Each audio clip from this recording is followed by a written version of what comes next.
Bayan, magandang umaga po.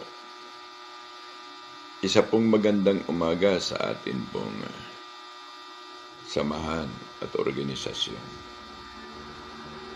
Magandang umaga sa NACG or the Anti-Crime and Corruption Group Incorporated.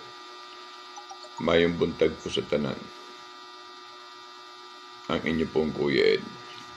Ito po ang isa ngayong viral at mukha atang ito ang mga sinyalis na dapat na talagang ipatupad, no, ang kamatayan para po sa korupsyon. Nagkaroon ng tensyon sa BICAM at bigla na lamang lumabas ang 32 bilyon na wala sa original na Senate version.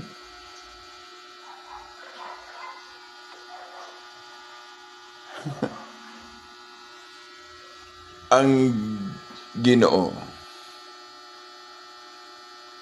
ay hindi natutulog. Ang labis na paggamit ng kapangyarihan sa pamamaraan ng tinatawag nating pagnanakaw or korupsyon ay hindi po talaga mananaig.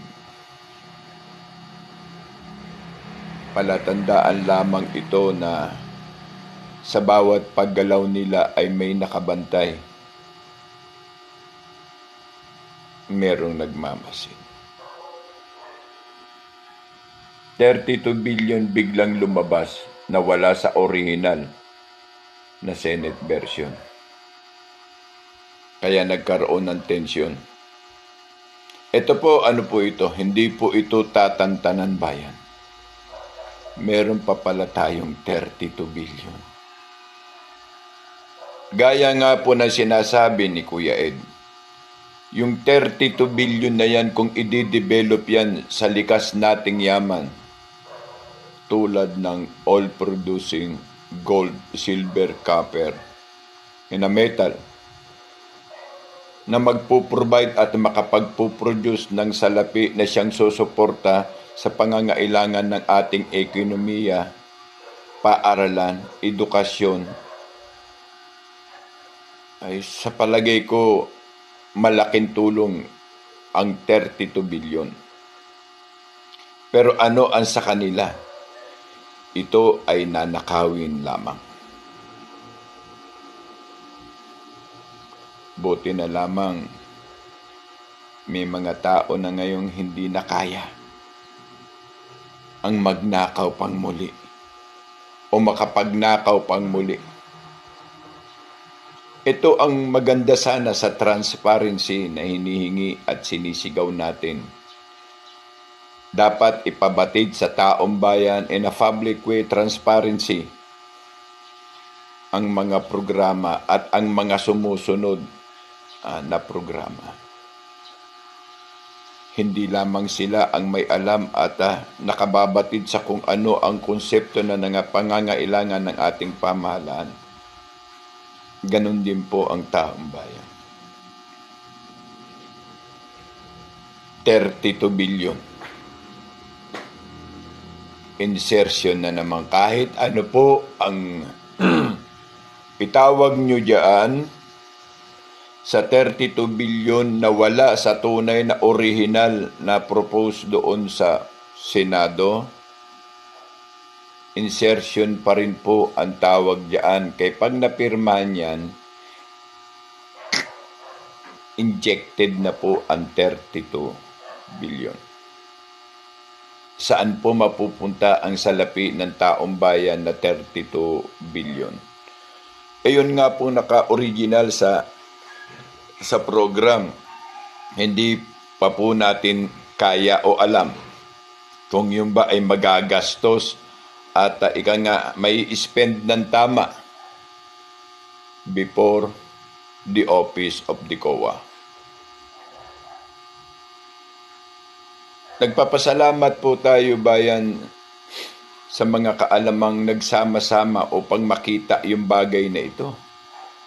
Dahil kung si Marcos na naman ang ating aasahan, pipirmahan at pipirmahan yan ng tanga at adik nating Pangulo. Dahil yan ang kanilang manifesto at mga plano. Muli po ang Kuya Ed TV sa pamunuan po ng NACG o the National Anti-Crime and Corruption Group. Babantayan po namin kayo. We fight crimes and corruption together. At gagawin po namin ang lahat namin makakaya. Alam naman natin, bayan, sa paglaban ng korupsyon at kriminalidad ay may mga pagsasakripisyo ang liderato. Doon lamang sa positibo.